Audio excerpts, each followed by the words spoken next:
Hello നമസ്കാരം. Khadija's food and ഫാമിൻ്റെ പുതിയൊരു വീഡിയോയിലേക്ക് എല്ലാവർക്കും സ്വാഗതം. ഇന്നത്തെ വീഡിയോ ഒരു ചെറിയ പ്രൊപ്പഗേഷൻ്റെ വീഡിയോയാണ്. നല്ല വെയിലും ചൂടൊക്കെ അല്ലായിരുന്നു, അതുകൊണ്ട് കുറേ ദിവസമായിട്ട് പ്രൊപ്പഗേഷൻ ചെയ്യണമെന്ന് വിചാരിച്ചതായിരുന്നു ഗ്രൗണ്ട് ഓർക്കിഡ്. പക്ഷേ വെയിലിൻ്റെ ചൂട് കാരണം ഇറങ്ങാൻ തോന്നുന്നില്ല. മഴയൊക്കെ പെയ്ത് തുടങ്ങിയപ്പോൾ ഇറങ്ങി പ്രൊപ്പഗേഷനൊക്കെ ചെയ്തതാണ്. ഗ്രൗണ്ട് ഓർക്കിഡ് ഒരു 6-7 വിധം എൻ്റെ അടുത്തുണ്ട്. ഒരു 4-5 വിധം ഇപ്പോൾ ഞാൻ പ്രൊപ്പഗേഷൻ ചെയ്തിട്ടുണ്ട്. മഞ്ഞയുണ്ട്, പിന്നെ ഡബിൾ കളറ് 2 വിധം ഉണ്ട്, പിന്നെ വെള്ളയും. ഇതൊക്കെ പ്രൊപ്പഗേഷൻ ചെയ്ത് വെച്ചിട്ടുണ്ട്. പിന്നെ ഈ ഒരു ഗ്രൗണ്ട് ഓർക്കിഡ് എനിക്ക് ഭയങ്കര ഇഷ്ടമാണ്. ഒരു ഷോർട്ടായിട്ട് അധികം നീണ്ടു പോവില്ല, കാണാൻ നല്ല ഭംഗിയാണ്. ഇതും അതുപോലെ തന്നെ. ഇപ്പോൾ പൂക്കൾ കുറവാണ്. പിന്നെ ഇത് നമുക്ക് മാറിപ്പോകുമല്ലോ, പൂക്കൾ ഏതാണെന്ന് അറിയില്ലല്ലോ. അതുകൊണ്ട് ഞാൻ ചട്ടിന്മേൽ തന്നെ കളർ വെച്ച് കൊടുത്തിരിക്കുകയാണ്. മഞ്ഞപ്പൂക്കളുള്ള ചട്ടിന്മേലൊക്കെ മഞ്ഞ പെയിൻ്റ് അടിച്ച് വെച്ചിരിക്കുകയാണ്. ഗ്രൗണ്ട് ഓർക്കിഡ് എപ്പോഴും മാറിപ്പോകാൻ സാധ്യതയുള്ളൊരു ചെടിയാണ്. പൂക്കൾ ഉണ്ടാകുമ്പോൾ മാത്രമല്ലേ ഇന്ന പൂക്കളെന്ന് നമുക്ക് മനസ്സിലാവുകയുള്ളൂ. അതുകൊണ്ടാണ് ഇതേമാതിരി പെയിൻ്റ് അടിച്ച് വെച്ചിരിക്കുന്നത്. ഇനി ഇതിൻ്റെ പോട്ടി മിക്സും കാര്യങ്ങളും ഒക്കെ ഒന്ന് കാണിച്ചു തരാം. ഞാനിവിടെ ഒരു 2-3 ചട്ടി മണ്ണെടുത്തിട്ടുണ്ട്. കല്ലൊക്കെ ഒഴിവാക്കി നല്ല പൊടിയായിട്ടുള്ള മണ്ണാണ് എടുത്തിരിക്കുന്നത്. അതിലേക്ക് കുറച്ച് ചകിരിച്ചോറും കൂടി ചേർത്ത് കൊടുക്കുന്നുണ്ട്. ഒരു ചട്ടി ചകിരിച്ചോറുണ്ടാവും. ഞാൻ അളന്നൊന്നുമല്ല എടുത്തിരിക്കുന്നത്, സുമാറിട്ട് കൊടുക്കുകയാണ്. ചകിരിച്ചോറും തന്നെ കുതിർത്ത് ഉണക്കിയെടുത്തതാണ്. ഇനി ഇതിലേക്ക് ചേർത്ത് കൊടുക്കുന്നത് ചാണകപ്പൊടിയാണ്. ചാണകപ്പൊടിയും ഒരു ചട്ടി എന്ന ലെവലിലാണ് എടുത്തിരിക്കുന്നത്. അതൊന്നും ഒരു അളന്ന് നോക്കിയിട്ടൊന്നുമല്ല, എൻ്റെ ഒരു മട്ടത്തിനാണ്ട് എടുത്തിരിക്കുകയാണ്. ഇനി വേണമെങ്കിൽ ഇത് 3ഉം കൂടി മിക്സ് ചെയ്ത് അങ്ങനെ നട്ടുപിടിപ്പിക്കാം. കഴിഞ്ഞ വർഷമൊക്കെ ഞാൻ അങ്ങനെയാണ് ചെയ്തത്. ഇപ്രാവശ്യം ഞാൻ ഇതിലേക്ക് വേറെ 2 സാധനം കൂടി ചേർത്ത് കൊടുക്കുന്നുണ്ട്. ആദ്യം ഇതൊക്കെ ഒന്ന് മിക്സ് ചെയ്തെടുക്കുകയാണ്. ഇനി ഞാൻ ഇതിലേക്ക് ചേർത്ത് കൊടുക്കുന്നത് മുട്ടത്തോടും അതുപോലെ ഈ കരി ഉണ്ടല്ലോ, അടുപ്പിൽ നിന്നൊക്കെ വാരിയെടുത്തിരിക്കുന്ന നല്ല വിറക് കത്തിച്ച കരിയും കൂടി എടുത്തു വച്ചിരുന്നതാണ്. ഇത് രണ്ടും കൂടി നല്ലോണം പൊടിച്ചെടുക്കുകയാണ്. ചാക്കിലിട്ട് തന്നെ പൊടിച്ചെടുക്കുകയാണ്. ഇത് വേണമെന്ന് നിർബന്ധമൊന്നുമില്ല. ചകിരിച്ചോറും ചാണകപ്പൊടിയും മണ്ണും കൂടി മിക്സ് ചെയ്ത് നട്ടുപിടിപ്പിച്ചാലും മതി. ഞാൻ പിന്നെ ഇത് ശേഖരിച്ച് വെച്ചതുണ്ടായതുകൊണ്ട് ഇതിന് ഇട്ട് കൊടുക്കുന്നത് നല്ലതാണ്. അതുകൊണ്ട് ഇതിലേക്ക് ചേർത്ത് കൊടുക്കുകയാണ്. ഇനി എല്ലാം കൂടി നന്നായിട്ട് മിക്സ് ചെയ്യണം.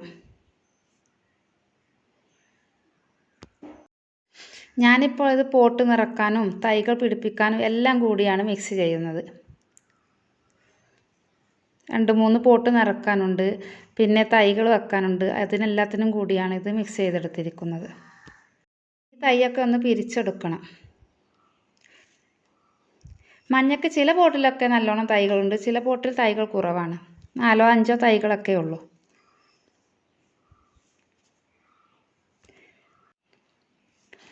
ഇത് സാധാ ഒരു മഞ്ഞയല്ല, ഒരു മഞ്ഞൻ്റെ നല്ല ഡാർക്ക് മഞ്ഞ. അതിൻ്റെ ഉള്ളിൽ ഒരു കുഞ്ഞ് ചുവപ്പ് കളറും കൂടെയുണ്ട്. കാണാൻ നല്ല ഭംഗിയുള്ള പൂവാണ്.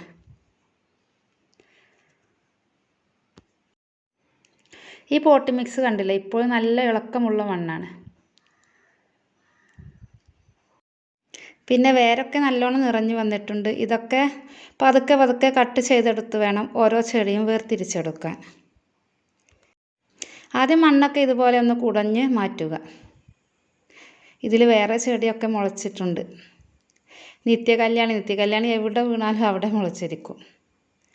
എല്ലാ ചെടികളുടെ ഇടയിലും ഉണ്ടാവും നിത്യകല്യാണി. നിത്യകല്യാണി അങ്ങനെ പ്രൊപ്പഗേഷൻ ചെയ്യേണ്ട കാര്യമൊന്നുമില്ല. വെറുതെ എല്ലായിടത്തും അതിൻ്റെ തൈകളുണ്ടാവും. എൻ്റെ അടുത്ത് തന്നെ ഒരു 5-6 വിധം നിത്യകല്യാണിയും ഉണ്ട്. പക്ഷെ നമുക്കും ഇത് പൂക്കാത്തപ്പോൾ ഏതാണ് പൂവൊന്നും അറിയില്ല. ഗ്രൗണ്ട് ഓർക്കിഡ് വർഷത്തിലൊരിക്കലൊക്കെ പിരിച്ചു കൊടുക്കുന്നതുകൊണ്ടൊന്നും കുഴപ്പമൊന്നുമില്ല. തൈകളൊക്കെ മാറ്റിയെടുത്ത് മദർ പ്ലാന്റൊക്കെ നമ്മുടെ പോട്ടിൽ തന്നെ വെച്ച് കൊടുത്താൽ മതി. ചിലതൊക്കെ ഓരോ ഷൂട്ടും അടുത്തുള്ള തൈകളാണ് ഞാൻ പിരിച്ചെടുത്തിരിക്കുന്നത്. നല്ലൊരു തൈ അതിൻ്റെ അടുത്ത് ചെറിയ ഒരു തൈ മുളച്ച് വരുന്നുമുണ്ട്.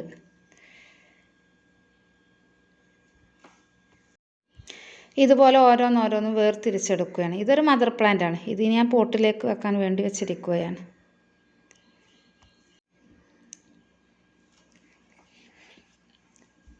ആദ്യം എടുത്തിരിക്കുന്ന പോട്ടിലേക്ക് തന്നെയാണ്, ചെടി മാറ്റിയിരിക്കുന്ന പോട്ടിലേക്ക് തന്നെയാണ് ഞാൻ പോട്ടി മിക്സ് നിറച്ചിരിക്കുന്നത്.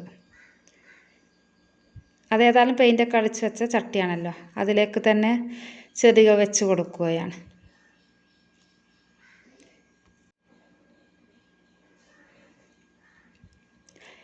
ഇനി ഇതിലൊക്കെ പുതിയ തൈകൾ നിറഞ്ഞു വന്നിരിക്കും.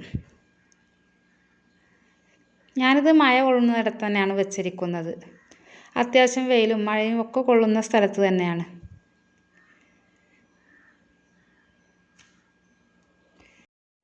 ഇതൊക്കെ ഞാൻ വെറും ചട്ടിയിൽ അങ്ങോട്ട് മണ്ണ് നിറച്ച് കൊടുത്തിരിക്കുകയാണ്. പോട്ടി മിക്സ് അങ്ങ് നിറച്ച് കൊടുത്തിരിക്കുകയാണ്. ഇനി വേറെ രീതിയിലും നട്ടു പിടിപ്പിക്കുന്നുണ്ട്. ആദ്യം ചട്ടിയിലുള്ള ഓൾസൊക്കെ ഒന്ന് തുറന്നു കൊടുക്കണം. മണ്ണും കല്ലൊക്കെ വന്ന് അടഞ്ഞിട്ടുണ്ടാകും. ഇനി ഇതിലേക്ക് കുറച്ച് ഓട്ടും കഷ്ണങ്ങൾ ഇട്ട് കൊടുക്കുകയാണ്.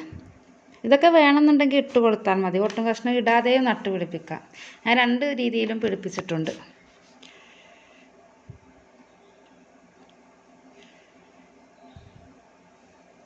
ഇനി നമ്മൾ മുറ്റത്തൊക്കെ നിലത്തൊക്കെ വെക്കുകയാണെങ്കിൽ ഇങ്ങനെ ഓട്ടും കഷ്ണമൊക്കെ ഇട്ട് കൊടുക്കണം, നല്ലതാണ്. ഞാൻ പിന്നെ ഒരു തിണ്ടിന്മേലാണ് ഇതൊക്കെ വെച്ച് കൊടുത്തിരിക്കുന്നത്. ചട്ടി നിലത്ത് അമർന്ന് നിൽക്കുമ്പോൾ ചിലപ്പോൾ വെള്ളം വാർന്നു പോകാൻ ബുദ്ധിമുട്ടുണ്ടാകും. ചട്ടിയിൽ മുഴുവനായിട്ട് മണ്ണിടാതെ ഒരു പകുതിയിലേറെ ഒക്കെ മണ്ണാവുമ്പോൾ ചെടി വെച്ച് കൊടുത്താൽ മതി. മദർ പ്ലാന്റിലുള്ള വേരൊക്കെ കുറേ കട്ട് ചെയ്ത് മാറ്റിയിട്ട് വേണം വെച്ച് കൊടുക്കാൻ. മഴ കൊണ്ട് എന്ന് കരുതി ഇതിനെ ചെയ്യാലോ അങ്ങനെയൊന്നും എൻ്റെ അടുത്തുണ്ടായിട്ടില്ല, ഇതുവരെ ഉണ്ടായിട്ടില്ല. പിന്നെ വെള്ളം കെട്ടി നിൽക്കാതെ ശ്രദ്ധിച്ചാൽ മതി. പോട്ടിൽ വെള്ളം കെട്ടി നിൽക്കുമ്പോഴാണ് ചെടിക്ക് ചീയലൊക്കെ ഉണ്ടാവുക. നല്ല വെയിൽ തട്ടുന്ന സ്ഥലത്ത് വെക്കാതിരിക്കുകയാണ് നല്ലത്. നല്ല വെയിൽ തട്ടുന്ന സ്ഥലത്ത് വെച്ചാൽ ലീഫിനൊക്കെ ഒരു കരിച്ചിലുണ്ടാകും. ചെടിക്ക് വലിയൊരു ഉഷാറുണ്ടാവില്ല. ലീഫൊക്കെ കരിഞ്ഞ് ചെറിയ ലീഫൊക്കെ ആയിട്ട് അങ്ങനെ ആയിരിക്കും. ഒരു അത്യാവശ്യം വെയിൽ തട്ടുന്ന ഭാഗങ്ങളിൽ വെക്കാൻ ശ്രദ്ധിക്കണം. അത്യാവശ്യം വെയിൽ തട്ടുന്ന ഭാഗങ്ങളിൽ വെച്ചാൽ പൂക്കളും വിരിയും, അതുപോലെ ലീഫിനൊന്നും വലിയ പ്രശ്നവും വരില്ല. 4-5 പോട്ടൊക്കെ ഇപ്പോൾ ഇവിടെ റെഡിയാക്കി വെച്ചിട്ടുണ്ട്. ഇനി അടുത്തതായിട്ട് നമുക്ക് തൈകൾ പിടിപ്പിക്കണം. തൈകളൊക്കെ ഞാൻ കവറിലാണ് പിടിപ്പിക്കുന്നത്.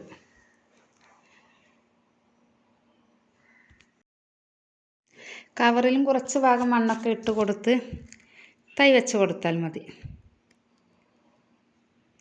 പിന്നെ തൈ വെച്ചിട്ട് കുറച്ചും കൂടി മണ്ണ് ഇട്ട് കൊടുത്താൽ മതി.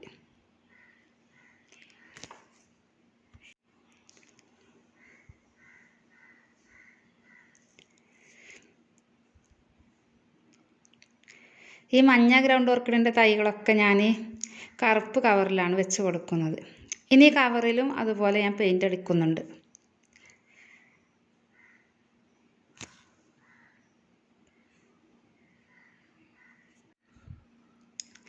ഇതുപോലെയുള്ള തൈകളാണ് വെച്ച് കൊടുക്കുന്നത്. ചില തൈകളൊക്കെ സിംഗിൾ തൈയാണ്, ചിലതിനൊക്കെ ഒരു ഷൂട്ടും കൂടിയുണ്ട്.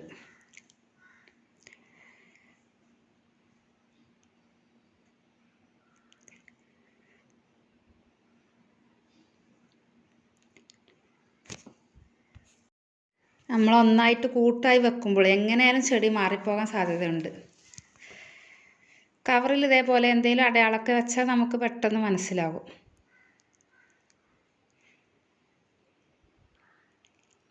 പിന്നെ പെയിൻറ്റ് ഉണങ്ങോളം പെയിൻറ്റുള്ള ഭാഗങ്ങളിൽ വെള്ളം തട്ടാതിരിക്കണം, അല്ലാഞ്ഞാൽ പിന്നെ പെയിൻറ്റ് പോകാൻ സാധ്യതയുണ്ട്. ഉണങ്ങിയിട്ട് പിന്നെ വെള്ളം തട്ടിയാലും കുഴപ്പമില്ല.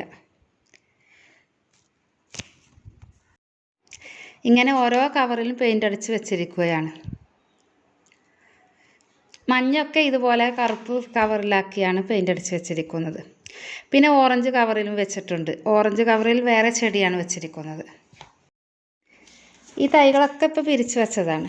ഈ വയലറ്റൊക്കെ ഇപ്പോൾ പൂവിട്ട് ഇരിക്കുന്നുണ്ട്. ഇത് നല്ല കടും വയലറ്റാണ്, അധികം പൊക്കം വെക്കാതെ നല്ല കടും വയലറ്റാണ്. പിന്നെ ലൈറ്റ് കളർ വയലറ്റും ഉണ്ട്. ഇത്രയൊക്കെയാണ് ഇന്നത്തെ വീഡിയോ.